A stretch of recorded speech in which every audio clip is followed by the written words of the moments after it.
Hello everyone. आज मैं आपको बताऊंगा nursing care plan on asthma. Subject is community health nursing. इसमें सबसे फर्स्ट पेशेंट आइडेंटिफिकेशन डाटा, जिसमें name, age, sex, diagnose, date of admission, OPD number, address and bed number. और इसके बाद आता है चीफ कंप्लेंट। चीफ कंप्लेंट में सबसे पहले आता है सीरियल नंबर, फिर उसके बाद चीफ कंप्लेंट, फिर उसके बाद duration, previous treatment, OPD, visit.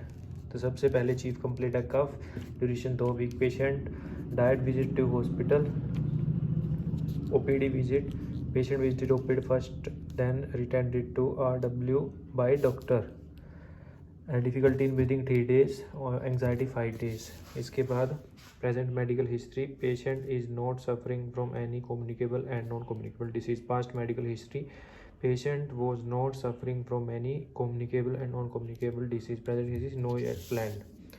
तो इसके बाद आती है physical examination. General examination, temperature 98, pulse 70, respiratory 22, activity normal, posture body normal, skin colour normal, texture normal, temperature temperature, lesion no lesion, headache, shape of skull oval and skull circumference 53, scalp normal, hair normal, eyes. इसके बाद eyes आता है। Eyes eyebrow जो है वो symmetrical eyebrow है।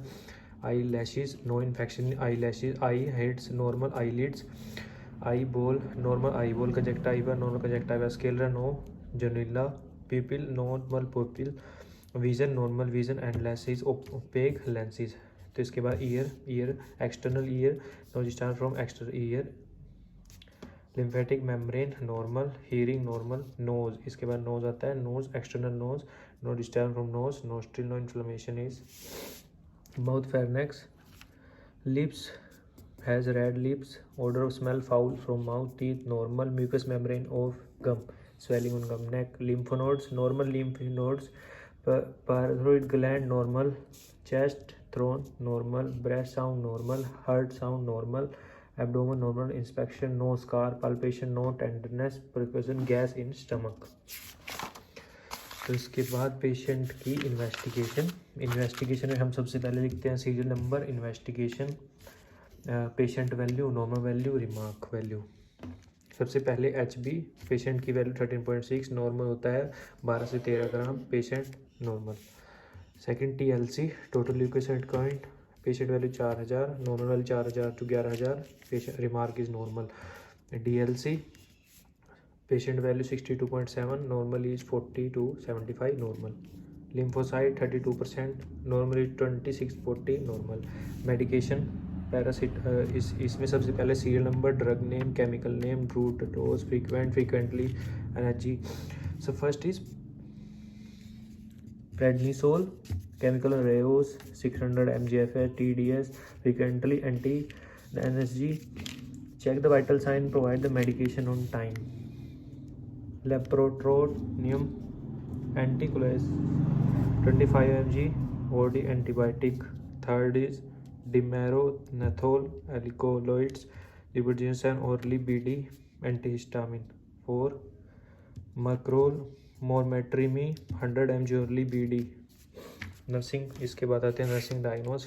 सबसे पहले inactive breathing pattern related to swelling, injection of tube as evidence by cough.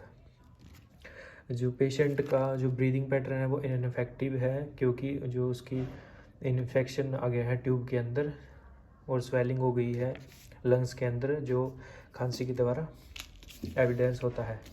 Second, impaired gas exchange related to shortness of evidence by damage of bronchospasm. Bronchospasm में damage होने के कारण जो ब्रीथ है patient की वो शॉर्ट हो गई है। Third is infective airway clearance related to infective cough के कारण जो एयर है वो अच्छी तरह क्लियर नहीं हो पा रहा है। Increase pulmonary secretion as evidence by change in respiratory rate.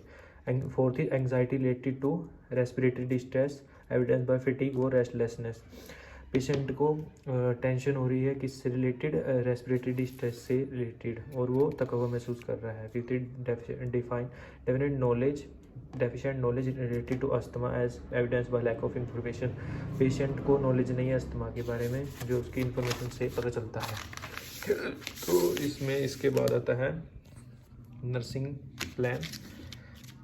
सबसे पहले इसमें असेसमेंट आता है, nursing diagnose, goal, planning, implementation, evaluation. तो सबसे पहले आता है इसमें असेसमेंट में subjective data. Patient verbalize that he is suffering from cough from last 5 days. जो पेशेंट ने बताया है, सब्जेक्टिव डाटा वो होता है जो पेशेंट ने बताया है, उसके अंदर बताया है उसने कि उसे 5 दिन से कफ है। ऑब्जेक्टिव डाटा है इसके अंदर जो हमने ऑब्जर्व किया है कि पेशेंट कफ कर रहा है। हमारा nursing diagnose, ineffective air clearance related to bronchial to asthma as evidence by change in respiratory chest tightness. Goal to reduce the coughing. हमें जो नर्सिंग गोल है वो है कफ को रिड्यूस करना। हम इसके लिए क्या क्या प्लानिंग करते हैं, जनरल कंडीशन असेस करेंगे पेशेंट की, कंफर्टेबल पोजीशन प्रोवाइड करेंगे और एनवायरनमेंट प्रोवाइड करेंगे पेशेंट को, उसके वाइटल साइन चेक करेंगे, उसके बाद कंफर्टेबल पोजीशन प्रोवाइड करेंगे पेशेंट को और एक्सरे, चेस्ट का एक्सरे लेंगे उसका। Implementation, general health condition assessed, जो इम्प्लीमेंट हो चुकी है उसमें आएगा कि जनरल कंडीशन उसकी असेस कर ली गई है।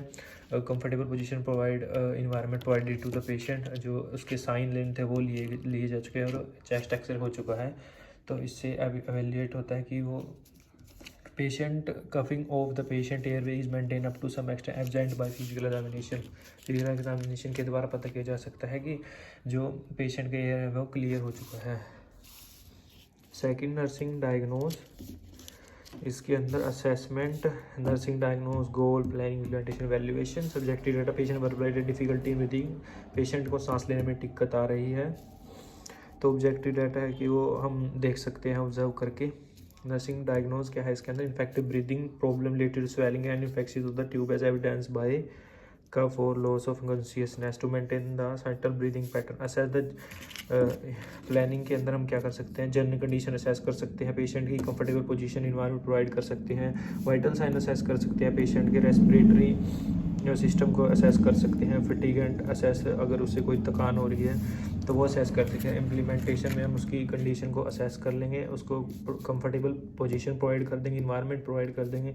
तो वाइटल साइन जो उसके हैं वो असेस करेंगे, respiratory depth, respiratory rate assess करेंगे और O2 सैचुरेशन मेंटेन करेंगे पेशेंट की। तो valuation, breathing pattern of the patient in normal up to some extent as evident by physical examination, और इससे पता चलता है कि उसके जो डिफिकल्टी है वो कम हो गई है। थर्ड इसमें आता है nursing diagnose, deficient knowledge asthma as evidence by lack of information, कि पेशेंट को कोई इन्फॉर्मेशन नहीं है अस्थमा के बारे में। तो इस सब्जेक्टिव डाटा में क्या आएगा, patient has no knowledge about disease के बारे में उससे कोई भी नॉलेज नहीं है। ऑब्जेक्टिव डाटा ये है कि हमने उसे पूछा कि अस्थमा क्या होता है तो उसे कोई नॉलेज नहीं है। तो गोल है to give the knowledge related to the disease to the patient, कि हम उस पेशेंट को नॉलेज देंगे कि अस्थमा क्या होता है। तो इसमें सबसे पहले उसकी जनरल हेल्थ कंडीशन को असेस करेंगे, उसे प्रोवाइड काम एंड कंफर्टेबल इन्वायरमेंट देंगे, उसको पेशेंट को कंफर्टेबल पोजीशन प्रोवाइड करेंगे, पेशेंट को नॉलेज देंगे पेशेंट को डिसीज़ के बारे में और वाइटल साइन असेस करेंगे। इम्प्लीमेंटेशन में हमने जनरल कंडीशन पेशेंट की असेस कर ली, provide comfortable position given to the patient, comfortable position has been given, knowledge given to patient and patient about his disease। तो वैल्यूएशन इससे पता चलता है कि अब पेशेंट को नॉलेज आ गई है अस्थमा के बारे में।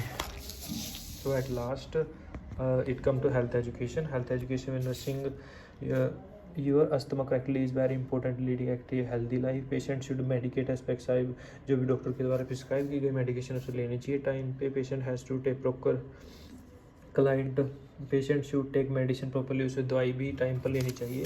तो इस तरीके से आप नर्सिंग केयर प्लान बना सकते हैं अस्थमा के ऊपर। आशा करता हूँ आपको ये वीडियो से कुछ इन्फॉर्मेशन मिलेगी और मेरे चैनल को सब्सक्राइब करें नई वीडियो के लिए। धन्यवाद, थैंक यू।